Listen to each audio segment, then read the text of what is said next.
Hi guys, so this is the first tutorial for Revit.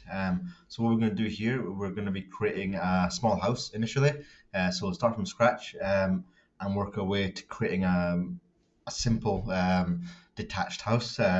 Within this tutorial, you will experience most of the features in Revit in terms of creating walls, windows, doors, floors, and roofs, as well as some of the annotation tools as well. Then this will prepare you for the next level, which is developing your commercial building as well. So initially, obviously, make sure you download Revit. The version I'm working on is 2020, but you can work on any version above that, above this. Note that if you do open up any older files in Revit, it will ask you to upgrade your file to the new type. So if you do get a message when you open up an older file, or especially one that I give you, and you've got 2021 version, it will ask you to upgrade the model. You should upgrade the model because it'll just make it compatible with the current version of Revit that you're using. So before I start, what I want to do is walk through some of the user interface parts to Revit, where things are, what are some of the errors you might come across, and how you get around Revit. Okay, so before we start, if you just watch this bit, just to kind of understand where things are for Revit, and when I mention things, where you find those certain tools or parts of Revit that I'm mentioning. So this is the opening screen in Revit. You can open and create new files here. I'm just going to open one that I've been working on. Again, here it gives you a preview of all your existing models that you are working on. There's a couple of sample projects there if you want to go in there and have a look at some Revit sample projects that should be within your own version of Revit. So you can actually go in there and check out some projects that have been made in Revit and kind of have a look at the complexity within Revit as well, if you want. Obviously, I'm just going to start on a previous project I've worked on, which is this one. You can manually open them by clicking open and finding the file you want to open. This is the one that you will be creating in this tutorial, so I'll just open that up. So just let it load up.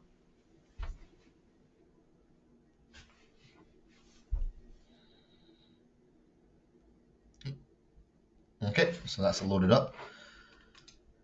So if I click on direct ground floor, start this off. Okay, so in Revit, a couple of things we need to kind of orientate around. So along the top here, we've got tabs. So we've got the architecture tab, the structural tab, steel tab, manage, modify, these kind of tabs. So if I mention tab in anything I'm talking about, that's what I'm talking about. Okay, so if I say in architecture tab, open or wall tool, that's where you'd find it. Within each of these tabs, we have panels. So the panels are that's a build panel. So build is they're usually all noted down. So that's the build panel.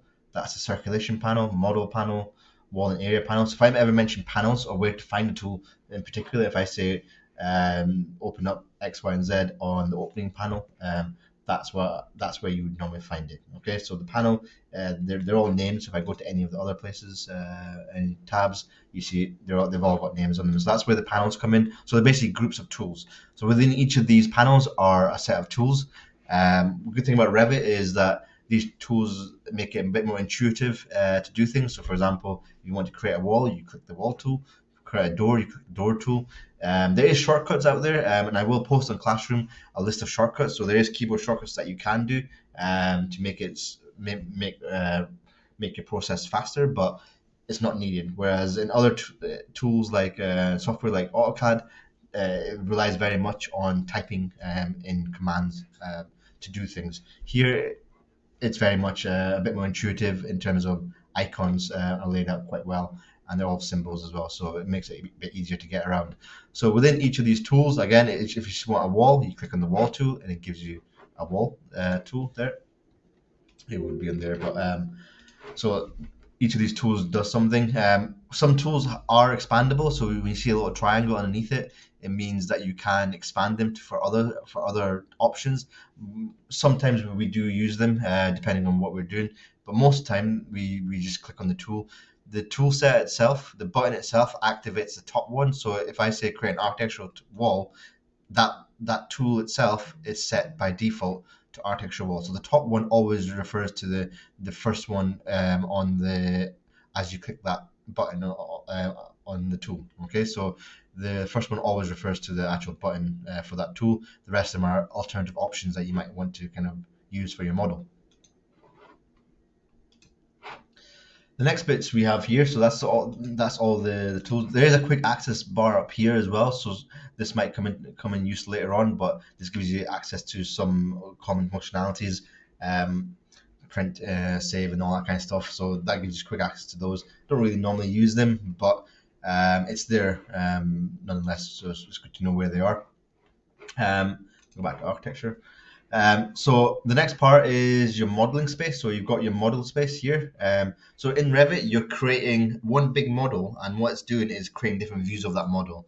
Okay, so there's no refreshing. It's a live process. So everything that you do is synced in real time. Okay, so you create a wall, it will create a wall in different views if you have them open. Okay, so it's a live process. There's no refreshing.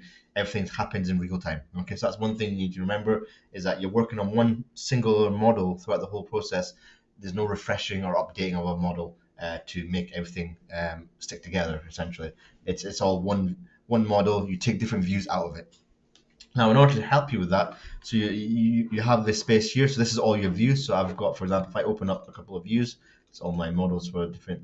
It's all my views from the same model. So you can see here, so along the top there, you can open up different views. You can close them as well. Now, if you're running an older machine, be careful on how much tabs you have open. Close tabs that you're not using, just because this can make your computer a bit slower. Because every time you're working on one live view, one open view, it's simultaneously updating these ones at the same time. So you can imagine the computer is trying to update several views at the same time whilst you're doing it. So if you find your computer's getting slow, make sure that you do click off the ones that you're not using as you go along. The two toolbars or tool sets here, so properties and project browser, they are significant in Revit. Okay, mainly because you can't do much in Revit without them. Okay, and I'll show you why. So these two will be either in your version, it might be one on top of the other. So you might have properties and then project browser just below it.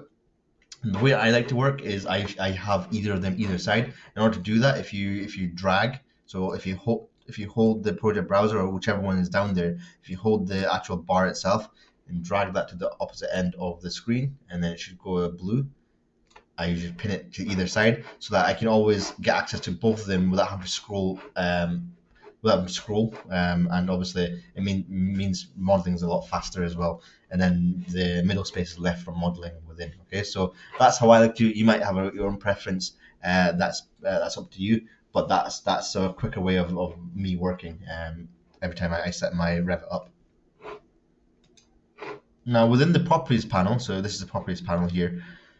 The properties panel essentially gives you all the properties for every component in Revit. So everything in Revit is a component. So a wall is a component, a window is a component, a door is a component. So if I ever mention components, that's what I'm referring to. So everything is a component. Now within each component, we have a set of rules almost, or set of properties that you apply to each of them. So you tell it how high certain things have to be, or what type of wall it is, or if there's any offsets applied to that wall, or what the width of a window is, that kind of thing. So you've got to tell it somewhere what all that information is. Okay. Now that's where the properties toolbar comes in.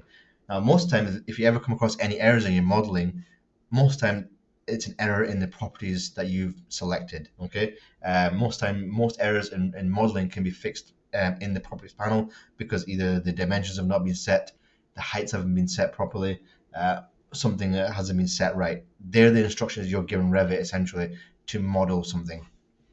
And then if those instructions are wrong, then obviously that's the reason for the error, or that's why you can't see something the way you should be seeing it. So that's my first point on which you would go back and check your properties of that component. So if I click on a wall, for example, so if I just click on a wall here, that wall, so you can see here at the top here, it's your type, so type selector. So when I talk about type selector, that's a top panel there on top of the properties. Essentially, that gives you type of that gives you a type of wall essentially. If I click on a door, same thing applies. Click on a door, that gives you a type of door that you're using. Again, same thing. Window, it's only one just now, but it will give you a list of windows that you can use. Later on, I will show you how to add more types to your modeling, but to your model. But for now, it's simplified for the reasons for this tutorial. So if I click on a wall again, so I'll click on a wall again. Within the next part of this properties panel, you'll see a number of things like base constraint. That's the bottom of any object. Top constraint is the top of any object. For example, here the base constraint is a ground floor, which is I want the wall to start at ground floor, all the way up to top constraint is roof level. Again, I'll show you how to set these top constraints and constraints up during this tutorial as well as other ones coming up. And then you've got offsets as well, so you can offset those heights and that. So essentially within here you've got some instructions that you're going to give. Most of the time it's the type that you're selecting and the constraints, okay, either top and bottom constraints, and if there's any offsets. That's really the only types of changes you're doing here. We will go into more advanced features of how you edit the types, but that comes in later down the line in the tutorials. The next toolbar we have here is what's called the project browser. So as I mentioned before, in the Revit model, you're creating one big Revit model, and within there you have a number of views. This essentially organizes your views for you. So essentially puts all of them into some kind of category and format so that you can find different views. For example, we've got all the floor plans. So if I click on here, that's the first floor, that's the ground floor, and then we've got the roof level. It shows you roof level, and then it will have all the elevations. And this is all taken from this one 3D model. So this is the 3D model. And then, so that's another wall I've created, delete that. So this is the 3D model I've created, and then within that it's taken out all these views as you normally would. Now, my advice is you only model in plan view, in any kind of maybe elevation view if that's needed. You shouldn't really model in 3D view, or shouldn't really draw in 3D view. That's only really for viewing, because you're more accurate in plan view. And understanding geometry and modeling geometry, it's never going to be accurate on a 3D model and trying to model there directly. So my advice is always pick the right view for what you're doing, and 3D view is just really to check and look at things and kind of confirm things and make sure everything is right. Again, we've got sections here as well, which we'll create as well. You've got schedules, which again we'll create down the line as well. So this is basically your big project organizer, your sheet organizer, and your drawing organizer. So everything happens within here, and you can add more to this. As I say, we'll start adding different things into this kind of project browser. But this is where you kind of orientate around your different parts of your model. One thing here is make sure when you are modeling that the one that you've selected is the right one, so it should be bold. That's one thing to point out. Sometimes I do see students, they might be modeling in a different level and it's not being selected. So make sure that you are on the right level for modeling. So if you want to draw everything on ground floor, make sure that you are on ground floor to model, and that should confirm by it being bold. Again, here you have to double click in each of these to get activated. So this is where you do double click. I mentioned that something about that later on. This is where you do double click to get into different views. So this is your project browser. When I do go through the tutorials, I do let you know which views you should be working on, just to make it a bit easier, and just so that you follow along. Okay, so that's the general kind of layout and organization of the user interface within Revit. So that'll help you orientate yourself around when you're modeling. Again, as time goes through and as you get a bit more practice at it, you will kind of do a lot of the things naturally without having to look at all these where things are. Now, in terms of getting around your model, a couple of things is worth noting is with Revit, I would strongly recommend that you use a mouse. Okay, I wouldn't use a trackpad on your laptop keyboard, because trackpads aren't the best for Revit. It does slow you down. A mouse with a scroll wheel is usually the fastest way to work within Revit and most of other kind of design software, if I'm being honest. So that helps us. So if you don't have one, please try and source one. It just does make it a lot easier. Because trackpads for zooming in and all that kind of stuff, it's not as fast to kind of get around the model. So on your mouse, zooming is your scroll wheel, so you can zoom in and out using your scroll wheel on the mouse.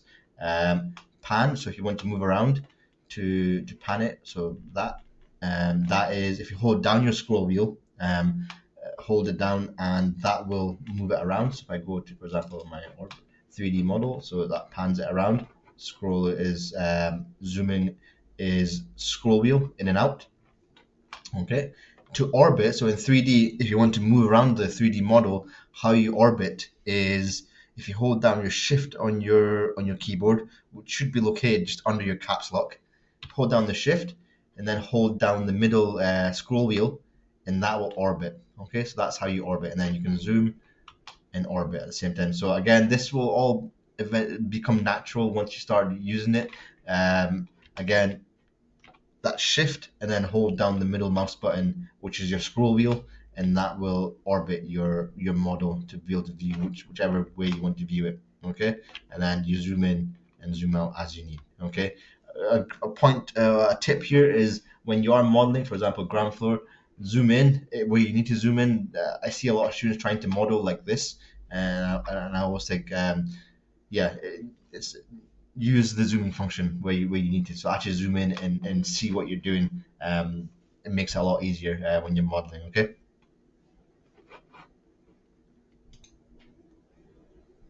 Okay, so that is a basic introduction into how you move around Revit and the user interface and how you kind of get around the model. The next one I'm going to talk about is errors in Revit. So it's good to understand what kind of things can go wrong in Revit or some of the common things that students come across when using Revit.